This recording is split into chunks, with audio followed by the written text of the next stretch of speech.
los aztecas nacían para la guerra. Se educaban en un duro arte de la guerra y, si era posible, morían en el campo de batalla. Los mexicas, a pesar de haber sido durante largo tiempo una tribu nómada, no se explica en tan solo 200 años ya establecidos en Tenochtitlan, pudieran construir el imperio más importante de Mesoamérica y el más grande en territorio, que abarcaba desde el norte de México, con algunas excepciones territoriales, hasta Guatemala. Cuando en América no existían los medios de transporte y de carga como el caballo o el burro, y los recorridos en tan largo territorio tenían que hacerse necesariamente a pie, este poderío militar y económico solo podría concebirse gracias a una estructura de gobierno eficaz y bien estructurada, equiparable tal vez al de la antigua Roma. Ellos, como muchos pueblos guerreros en el pasado y como otros grandes imperios, cimentaron su fe de dominio gracias a una comisión de poder divino y enseñanza militar que les eran inculcadas desde la infancia. Asentaos, repartidos, fundad señoríos por los 4 ámbitos de la tierra. Crónica de Mixicayotl. Un fuerte y arraigado militarismo teocrático llevó a los aztecas a una pretendida conquista al mundo. Y como en ninguna otra civilización de América en su historia, el tributo que se hacía pagar en especie a los pueblos sometidos fue la base de su grandeza. Por ello, la ocupación principal independiente del comercio, que hábilmente desarrollaron y que floreció en Tenochtitlan y Tlatelolco. Su identidad gemela fue siempre la guerra.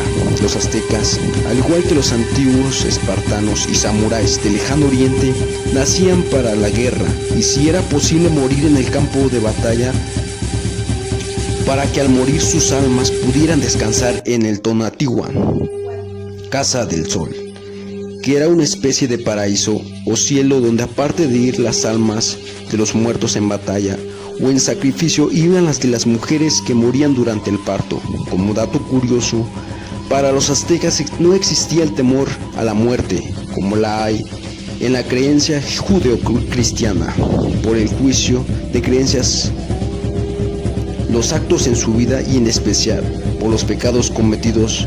Su destino en el otro mundo estaba determinado por la forma en morir y no por el tipo de conducta que, digamos, en términos moralmente buenos o malos, hubieran tenido en vida. Un individuo para cada tipo de muerte o forma de morir tenían los siguientes recintos de inframundo: Mictlán, al que se dirigía la mayoría sin distingo de clase o posición social, y cuyo deceso estuviera vinculado a una muerte de tipo natural, edad avanzada o muerte repentina, pero nunca por enfermedad, al menos conocida. Tlalocan, o Casa de Tlaloc, a los que morían por rayo, ahogados o de hidropesia. Chichihualcuahua, donde iban los niños pequeños que morían aún sin destetar. Tonatihuichan, al que iban los muertos en batalla o en sacrificio, y las mujeres que morían durante el trabajo de parto. Tenemos pues el destino post-mortem mayormente anhelado por todo Mexica. Era Tonatihuichan, dada su semejanza con el paraíso celestial del mundo o cristiano, y que entre otras cosas le confería el privilegio de acompañar al astro Sol, el cenit, el mismo que de regreso harían con él las mujeres muertas en el parto. ¿Qué mayor honor y gloria podría tener un guerrero azteca sino el morir en la guerra? Los ejércitos aztecas, altamente organizados para la guerra y captura de prisioneros, estaban divididos en órdenes, como las águilas y el jaguar. El Manilalco, centro de ceremonial a unos 100 kilómetros al sur de Tenochtitlan.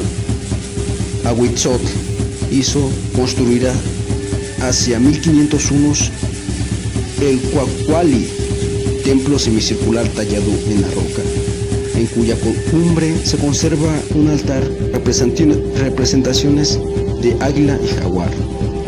Aquí se entrenaba y consagraba la élite militar azteca, y que veneraba estos dos animales por su potencia y valor. La sexualidad de los aztecas. Hablar de sexualidad en los pueblos mesoamericanos es muy complicado porque hay muchas pruebas que se encuentran desaparecidas de forma voluntaria al ser consideradas aberrantes por el integrismo cristiano. El pueblo azteca estaba organizado en clanes bajo el dominio de un emperador poderoso y varios señores. De esta forma fueron logrando un gran desarrollo. Sirva como ejemplo el cronista Bernal Díaz Castillo, que en su relato sobre los huastecos decía: eran todos sometidos, en especial los que vivían en la costa y tierra caliente. Tenían excesos carnales, hijos con madres, hermanos con hermanas y tíos con sobrinas, hallándose muchos que tenían ese vicio de esta torpedad, pues de borrachos no les sé decir, de tanta suciedad que entre ellos pasaba. 3 eran las grandes dioses aztecas en su relación con la sexualidad y el erotismo: la diosa Tlazoltepetl, que representaba la fecundidad, la fertilidad y el placer carnal, era la protectora de las parturientes y todo lo relacionado con el sexo. Xochipilli era el dios de las relaciones sexuales ilícitas, de las flores, del amor, por lo que también era el dios de las prostitutas, los juegos, la belleza, la danza, el maíz y las canciones. Xochiquetzal era la esposa del dios Xopili, protectora de la prostitución y de la sexualidad, siendo también una de las diosas más venerada por las tejedoras.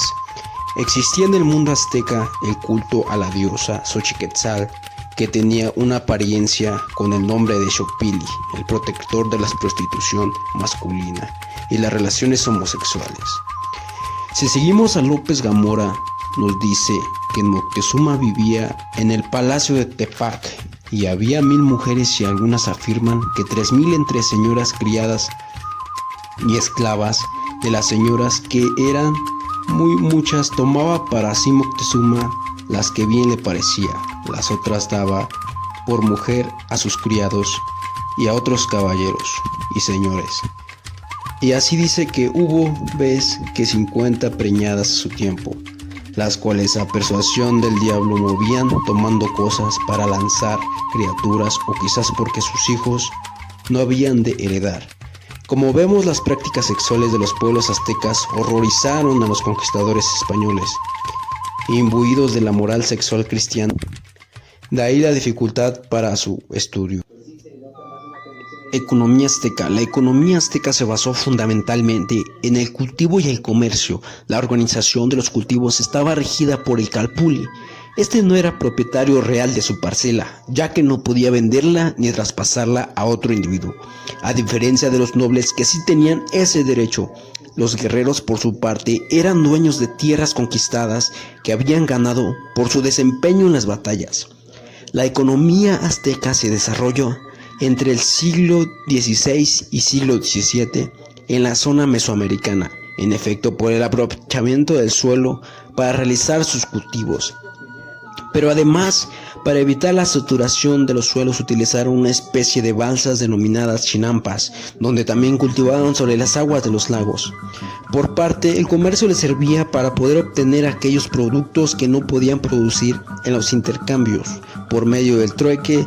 Aunque usaron el cacao como una forma de dinero, el sistema de comercio era muy extenso y abarcaba todo el imperio. Aparte, el sistema de cobro de impuestos se extendía cuando los aztecas lograban someter a alguna comunidad, obligándolos a pagar tributos basados en las mercancías que producían.